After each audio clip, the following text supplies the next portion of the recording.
The air on Canebrake Manor was thick enough to taste, a sweet and sickening mix of boiling sugar, damp earth, and human sweat. On the morning of Sunday, June 18, 1848, the Louisiana sun was already a merciless white eye in the sky, promising a day of blistering heat. But the heat was not what made the air tremble. It was the silence, a heavy, waiting silence that had settled over the slave quarters, a silence that held its breath before the coming storm.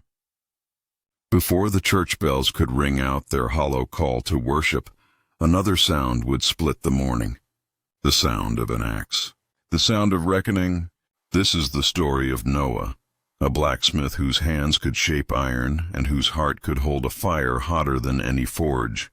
This is the story of how one man, driven past the edge of endurance, delivered a sermon not of words, but of blood and steel, cutting down his master and 4 overseers before the first prayer could be spoken. This is a moment carved into history not with ink, but with an axe, a moment when the ground of Louisiana shook, and the chains of generations rattled with a sound like thunder. Before we continue with the video, tell me in the comments where you're watching from and what time it is on your clock right now, and don't forget to hit the like button. The air on Canebrake Manor was thick enough to taste, a sweet and sickening mix of boiling sugar, damp earth, and human sweat. On the morning of Sunday, June 18, 1848, the Louisiana sun was already a merciless white eye in the sky, promising a day of blistering heat. But the heat was not what made the air tremble. It was the silence, a heavy, waiting silence that had settled over the slave quarters, a silence that held its breath before the coming storm. Before the church bells could ring out their hollow call to worship, another sound would split the morning, the sound of an axe, the sound of reckoning. This is the story of Noah, a blacksmith whose hands could shape iron and whose heart could hold a fire hotter than any forge. This is the story of how one man, driven past the edge of endurance, delivered a sermon not of words but of blood and steel, cutting down his master and 4 overseers before the first prayer could be spoken. Canebrake Manor was not just a plantation. It was a kingdom built on pain. The great white house, with its towering columns and sprawling verandas, gleamed like a bleached bone in the sun. From its windows, Master Alistair Beaumont ruled over hundreds of acres of sugar cane and the hundreds of black bodies forced to work it. The fields stretched to the horizon, a sea of green stalks that whispered in the wind, their sharp leaves cutting skin as easily as any knife. In the distance, the sugar house, known to the slaves as the grinding hell, puffed black smoke into the sky day and night, its great gears chewing cane and, it seemed, the very lives of the people who fed it. Noah knew the soul of Canebrake Manor better than anyone. He was the blacksmith, a man of immense physical strength, his shoulders and arms thick with muscle forged by the hammer and the fire. His skin was the color of rich earth, and his back was a road map of scars, each line a story of some past transgression, some overseer's rage. But it was his hands that told the truest story. They were massive, calloused, and scarred from burns and hot metal, yet they could be gentle. They were the hands that had built the hinges for the great house doors, shod the master's horses, and mended the very chains that bound his people. And they were the hands that held his wife, Sarah, at night, and lifted his young son, Samuel, into the air, making the boy squeal with a joy that was a forbidden treasure on this land. Master Alistair Beaumont was a man of contradictions, which made him all the more dangerous. He was fiercely religious, a pillar of the local Baptist church, his voice booming with scripture every Sunday. He spoke of God's grace and mercy from the pulpit, but on his own land he was a God of wrath. He believed he was a just master, that the whip was a tool of divine correction, and that the suffering of his slaves was a part of God's great and terrible plan. He would quote the book of Proverbs while watching a man being flogged, his face serene, his eyes cold and distant.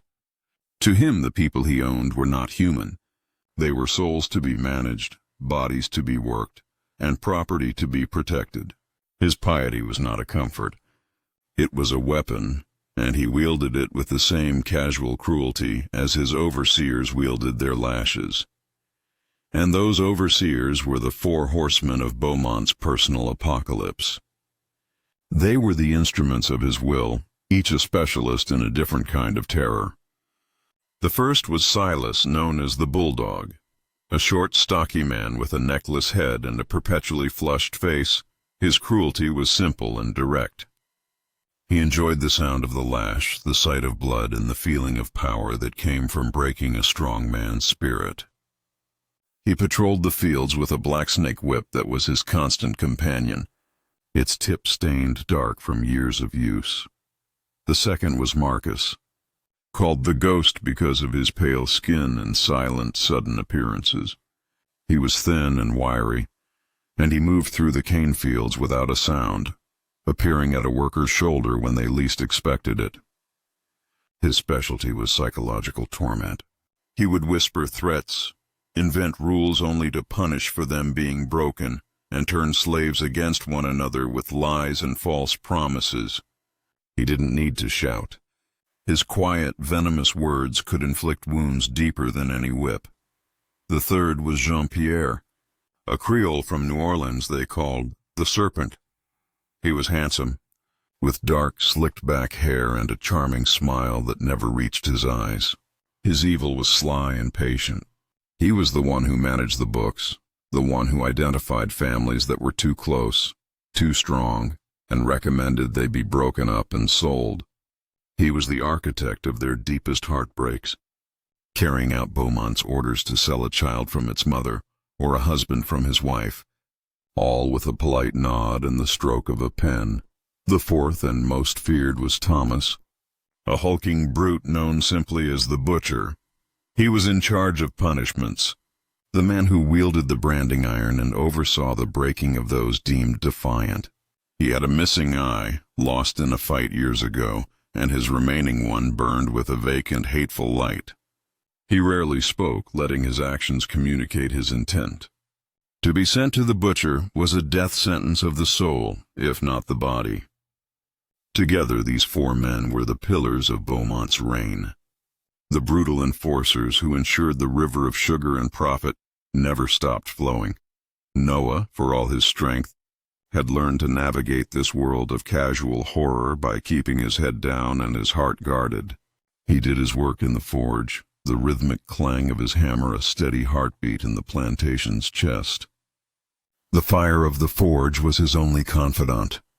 He would whisper Sarah's name into the flames, beat his frustrations into the glowing iron, and shape his love for his son into the tools he made. Sarah was his anchor. Her spirit, unlike his, was not contained. She was a field hand, but she carried a light in her that even the cane fields couldn't dim. She would sing soft songs to Samuel, tell him stories of African kings and queens whispered down from her grandmother, and dream of a world beyond the sugar cane. It was this light, this refusal to be completely extinguished, that would ultimately bring the storm down upon them. One sweltering afternoon, Sarah was caught doing the most unforgivable thing a slave could do at Canebrake Manor. In the shade of the quarters, away from the overseer's eyes, she was sitting with 6-year-old Samuel, a crumpled, sweat-stained piece of paper in her hand. It was a page torn from a Bible, salvaged from the trash of the big house. With a piece of charcoal, she was tracing the letters for her son, her finger guiding his. "God," she whispered. "God is—" She never finished the sentence. The shadow of the Ghost fell over them. Marcus had materialized from nowhere, his thin lips curled into a triumphant sneer. He didn't raise his voice. He simply took the page from her hand, his eyes gleaming with cold fire. Within the hour, Sarah and Samuel were dragged before Master Beaumont on the veranda of the great house. Noah was summoned from the forge, his heart a cold stone in his chest. Beaumont held the torn page between his thumb and forefinger as if it were a venomous insect. His face, usually a mask of calm piety, was twisted with a terrible righteous fury. "You would dare?" he hissed at Sarah, his voice trembling with rage. "You would steal the holy word of God to fill this child's head with arrogant notions? The word is for me to interpret, not for you to defile." Sarah stood tall, her chin up, her arm protectively around Samuel, who was crying silently. "He is my son. I want him to know the Lord's name," she said, her voice shaking but clear. The statement was her death warrant. To Beaumont, this was not faith. It was rebellion. It was a slave claiming a right that was not hers. "You want him to know defiance!" Beaumont roared, his voice echoing across the yard. "You want to teach him to be useless, to question his place? I will not have it." He turned to the butcher, who stood by with a grim satisfaction. "Make an example of her. And the serpent," he said, turning to Jean-Pierre, "prepare the papers. She is to be sold south, to the Avery plantation. I hear they know how to handle defiant women there." Noah's world stopped. The Avery plantation was a name spoken only in terrified whispers, a place from which no one ever returned. It was a sentence worse than death. He took a step forward, his hands clenched into fists. "Master, please," he began, his voice a raw growl. "Silence," Beaumont commanded. The bulldog stepped in front of Noah, his hand on the whip at his belt. "You will watch. You will all watch. This is what happens when you forget your place. This is my mercy." The butcher dragged Sarah to the whipping post in the center of the yard. Noah was forced to stand there, held between the bulldog and the ghost as the lash fell. He closed his eyes at the first crack, the sound tearing through him, but he forced them open. He would not look away. He would watch. He would remember every stripe, every choked cry, the way the light in her eyes flickered but never went out. When it was over, she was cut down, bleeding and barely conscious. Jean-Pierre was already there with the papers, and a wagon was waiting. They threw her in the back like a sack of grain. As the wagon began to roll away, Sarah lifted her head one last time. Her eyes, filled with pain and an unbearable love, found Noah's. She didn't say a word. She didn't have to.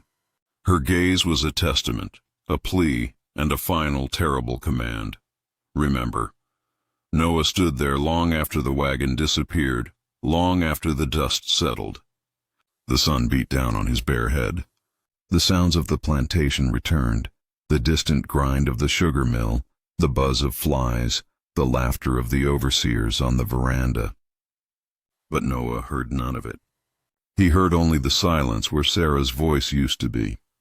He looked at his son Samuel, who was being held by one of the older women, the child's face a mask of silent shock. He looked at the blood staining the dirt. And in that moment, the blacksmith's fire, the one he had so carefully banked and controlled for years, erupted into an inferno. The man who had learned to bend iron to his will had finally been bent too far, and he was about to break. The chains on his ankles were nothing.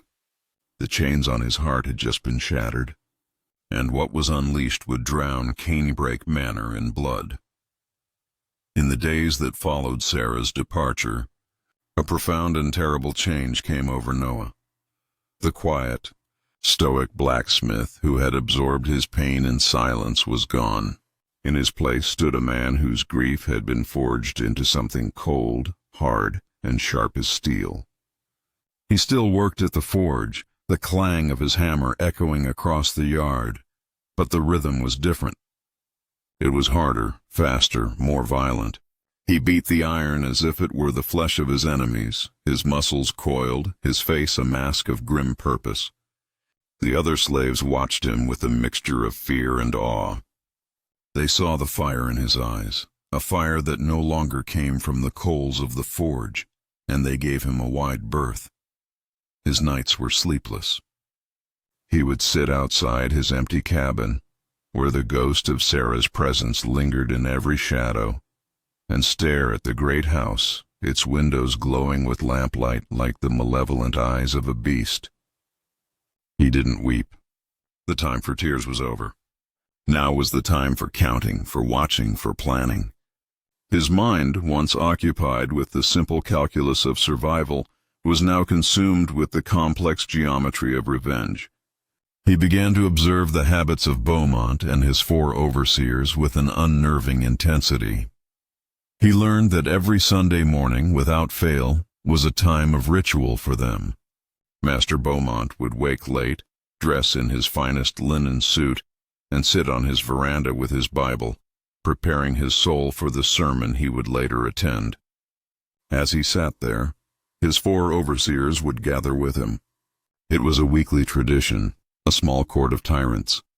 The bulldog and the butcher would stand guard at the steps, while the ghost and the serpent would join Beaumont on the veranda, sharing a decanter of whiskey and laughing about the week's profits and punishments. For half an hour, before the church bells began their call, the 5 men who held their world in a fist were gathered together, relaxed, their guard down. It was a window, a crack in the fortress of their power. Noah's plan began to take shape, not as a wild flurry of rage, but as a piece of iron being carefully worked on the anvil, heated, hammered, and honed. He needed a weapon. His blacksmith's hammer was a part of him, an extension of his arm, but it felt too personal, too much a tool of his own trade. He needed something that belonged to the fields, something that tasted of the sweat and suffering of his people. He chose a cane-cutting axe. It was a heavy, broad-bladed tool with a long wooden handle and a wickedly sharp edge, designed for severing thick sugarcane stalks with a single blow. It was a symbol of their bondage. In his hands, it would become a symbol of their liberation. One night he stole one from the tool shed. He brought it back to the forge, and under the cover of darkness, with the fire banked low so its glow wouldn't be seen, he began to work on it. He didn't just sharpen it, he perfected it. He ran the whetstone over its edge again and again, the soft scraping sound a prayer in the darkness. He tested the balance of the handle, oiled the wood, and tightened the head. He held it in his hands, feeling its weight, its deadly potential. In the polished steel of the blade he saw his own reflection, his eyes dark and hollow, but burning with a resolve that frightened even him. He saw Sarah's face, her last look from the back of the wagon. He saw Samuel's tear-streaked cheeks. The axe was no longer just a tool. It was a vessel for his rage, a promise to his stolen wife. The other slaves sensed the shift in the air. The whispers in the quarters grew more urgent. They saw Noah's nocturnal visits to the forge. They saw the way he watched the big house. They knew something was coming. Most were too terrified to speak to him, but some offered support in small, secret ways. Mama Elodie, the oldest woman on the plantation, whose eyes had seen generations of sorrow, approached him one evening as he stood by the forge. She pressed a small cloth pouch into his hand. "For courage, son," she whispered, her voice like the rustle of dry leaves. "The ancestors are watching. They are thirsty." Inside the pouch were dried herbs and a small, smooth river stone. It was a blessing. He found another ally in Joseph, a young, wiry field hand, barely a man, whose sister had been a victim of the bulldog's cruelty. Joseph was full of a reckless, simmering anger, and he saw in Noah a leader, a force that could finally break the dam. "I'll help you," Joseph whispered to him one day in the fields, his voice low and urgent, his eyes darting around nervously. "Whatever you need. Just tell me what to do." Noah looked at the boy, saw the fire in him, and knew he could be trusted. He needed a diversion, something to split the 5 men even for a moment. "Sunday morning," Noah said, his voice a low growl. "When the sun is an hour high, the stables. Make them see fire, or make them think they see it. Just draw them away." Joseph nodded, his face pale but determined. The pact was sealed, the week crawled by. Each day was a lifetime of waiting, Noah went about his duties, his movements deliberate, his face an unreadable mask. He spoke to his son Samuel every night, holding the small boy close, telling him stories not of kings and queens, but of a great fire that was coming to cleanse the land. He told him to be brave, that his father was going to make the bad men go away. Samuel, too young to understand the finality of it all, simply nodded, his trust in his father absolute. On the Saturday night before the chosen day, Noah did not sleep at all. He sat with the cane axe across his lap, the cool wood of the handle a comfort in his hands. He went over the plan again and again in his mind.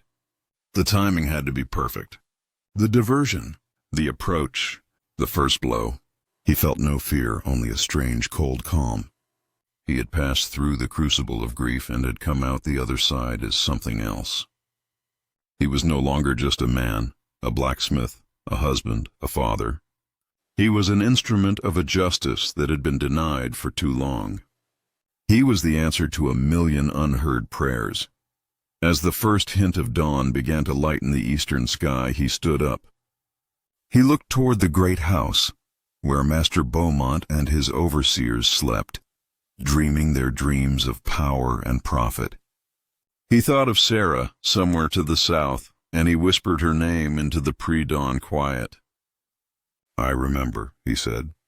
He slung a leather loop over the axe handle and let it hang by his side, concealed beneath a loose burlap shirt. He walked to his son's pallet and gently touched the boy's cheek. "The sermon is about to begin," he whispered.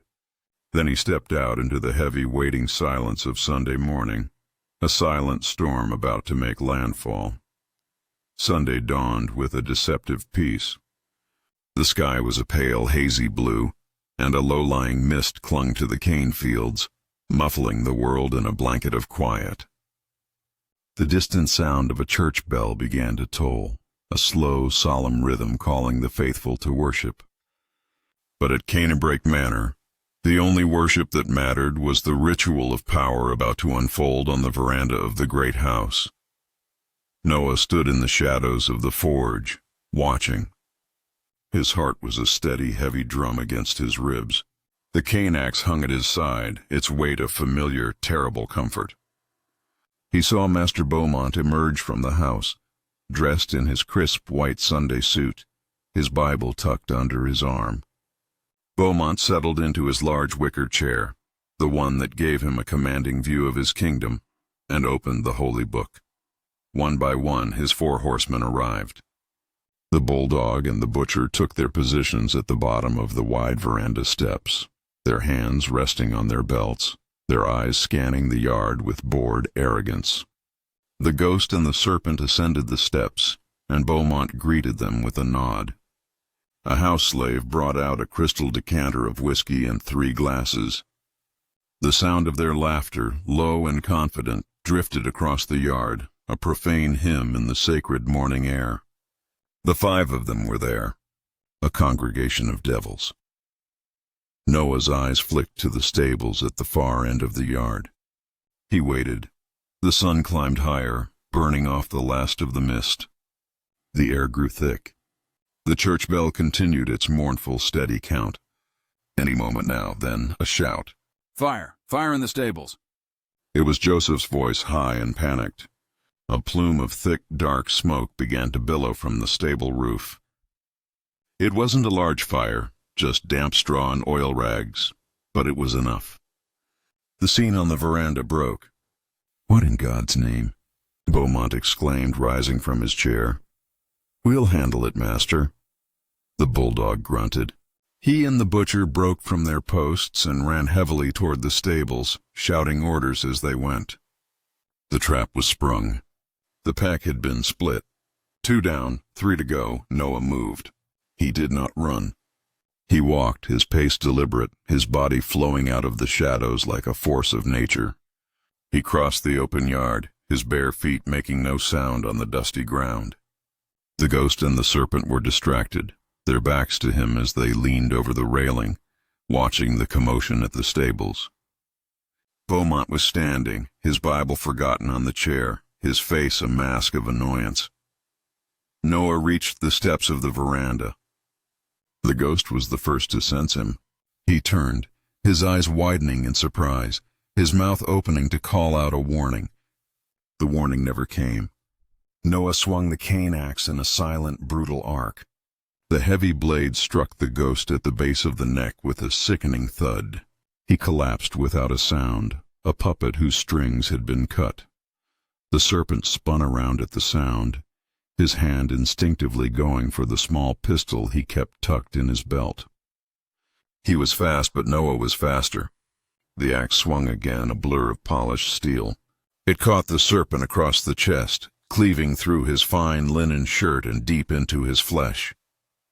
He let out a choked gasp, his eyes wide with disbelief, and staggered backward, clutching at the wound as blood poured through his fingers. He fell against the railing and slid to the floor, his charming smile frozen in a grimace of death. Now it was just Noah and Master Beaumont. The master stood frozen, his face a canvas of pure terror. The whiskey glass dropped from his hand and shattered on the wooden planks. He stared at Noah, at the blood-splattered blacksmith standing over the bodies of his two overseers, the cane axe dripping in his hand. "Noah," he whispered, his voice a reedy, pathetic thing.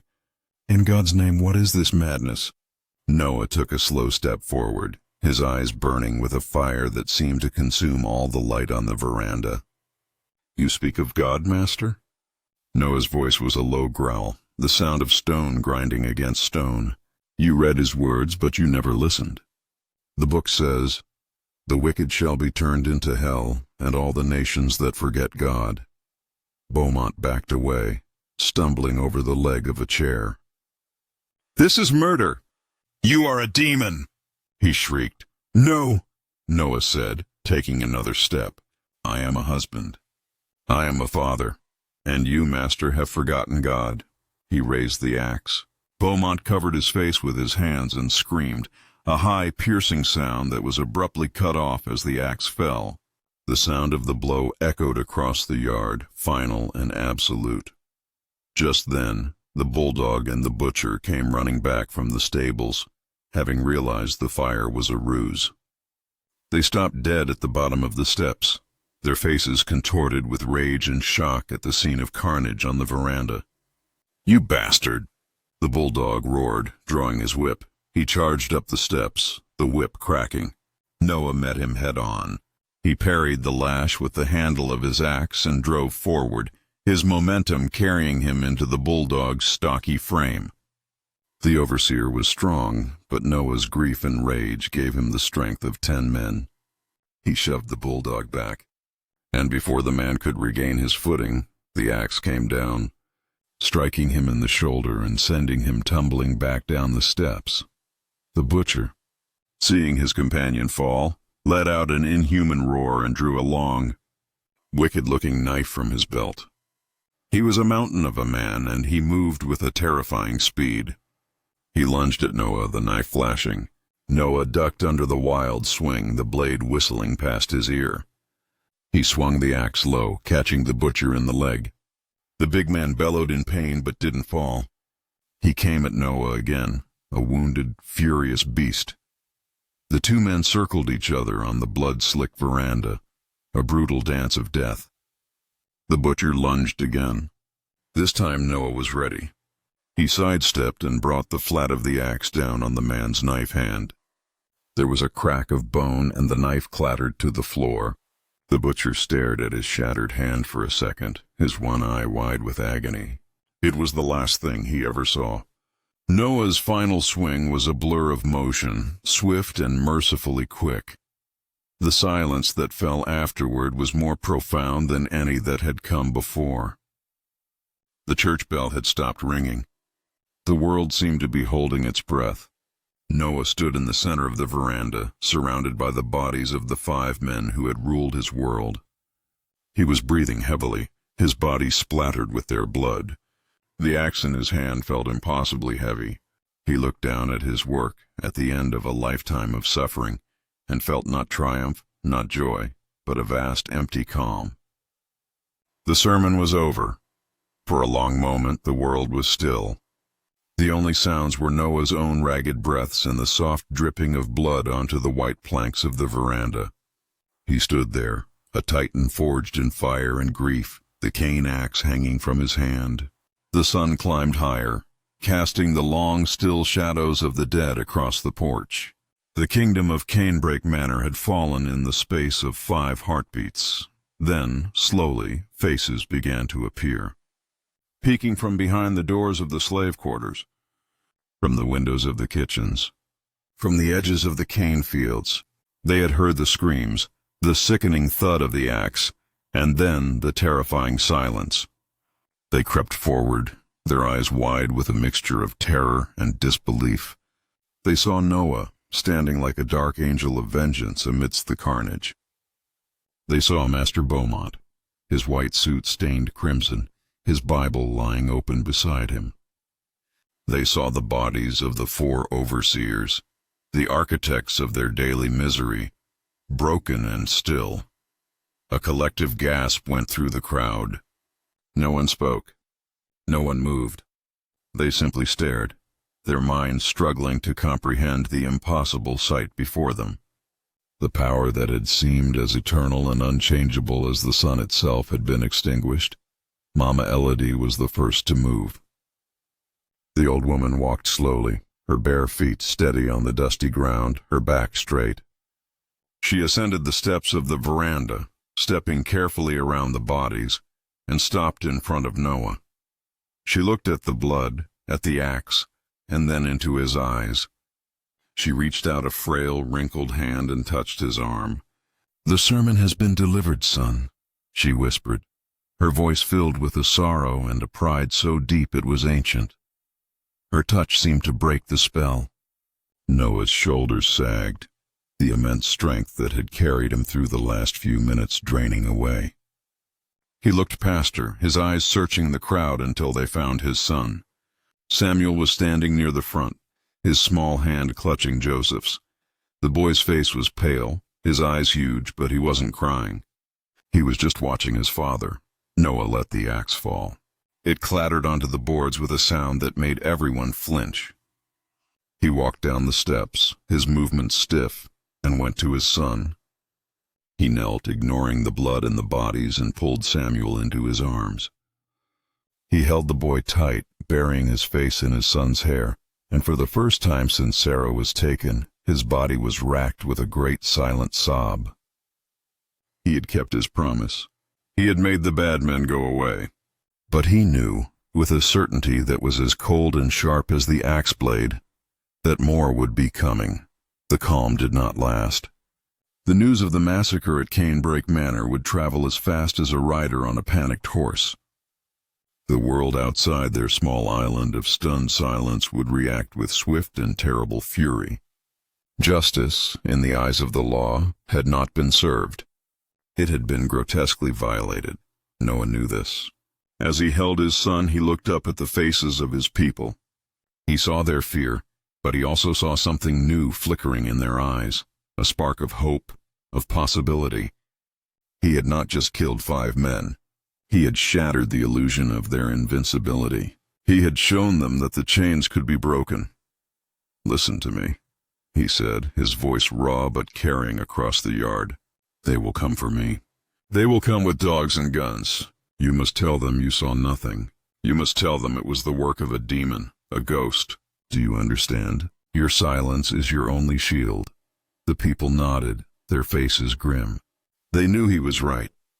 The price for this morning's freedom would be high, and Noah would be the one to pay it. But in that moment, a silent pact was formed. They would protect his story. They would protect his son. He did not try to run. Where would he go? The swamps? The woods? He was a blacksmith, a man of the fire and the anvil, not of the forest. His rebellion was not one of escape, but of confrontation. He would make his stand here, in the place where he had been forged. He turned and walked back toward the smithy, his son's hand in his. He did not look back at the veranda, at the ending he had written in blood. He walked toward his forge, the heart of his world, to await the inevitable beginning of his own final chapter. The posse would come. The hunt would begin. The storm had passed, but the thunder was still rolling in the distance. The quiet that followed Noah's sermon was the eerie calm at the eye of a hurricane. The sun beat down, baking the blood on the veranda into dark, ugly stains.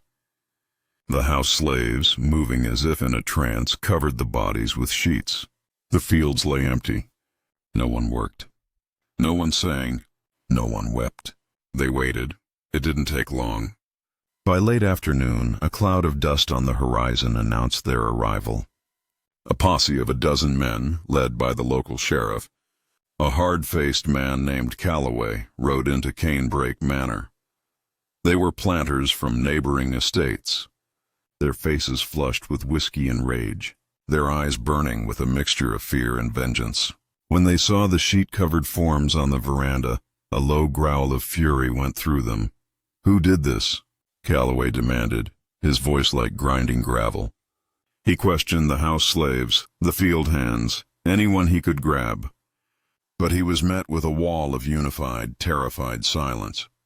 They shook their heads, their eyes wide and empty. They mumbled about seeing nothing, about a demon, a spirit of vengeance that had swept through the plantation and vanished as quickly as it came.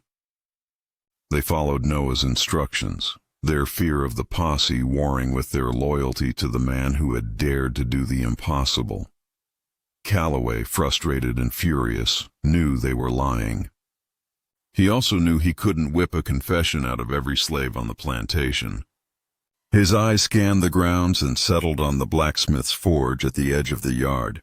Smoke curled lazily from its chimney. "The blacksmith," Calloway snarled. "Where is he?" Noah had not been idle. He had taken Samuel to Mama Elodie, entrusting his son to her care. He had then returned to his forge, his sanctuary, his domain. He stoked the fire, not for work, but for war. The forge was a stone building with a thick wooden door and only 2 small high windows. It was a fortress. He barricaded the door with heavy iron bars and waited, his blacksmith's hammer in his hand. The posse surrounded the forge. "Noah," Calloway bellowed. "Come out of there, you murdering devil!" "It's over!" The only answer was the faint, rhythmic clang of a hammer on an anvil from within. The sound was calm, steady, and utterly defiant. It drove the men outside into a frenzy. "He's in there. Let's burn him out." One of the planters shouted. They began to pile dry cane stalks and wood against the stone walls of the forge. They lit it, and the fire caught quickly, flames licking up the sides of the building, smoke pouring through the windows and the chimney. The heat inside must have been unbearable, a roaring inferno. The men outside waited, their guns trained on the door, expecting Noah to come bursting out, choking and defeated. But he didn't. Instead, the hammering from within stopped, and a new sound began. A low, powerful humming. It was a song, an old spiritual Sarah used to sing, a song of defiance and deliverance. "Oh, Mary, don't you weep, don't you mourn."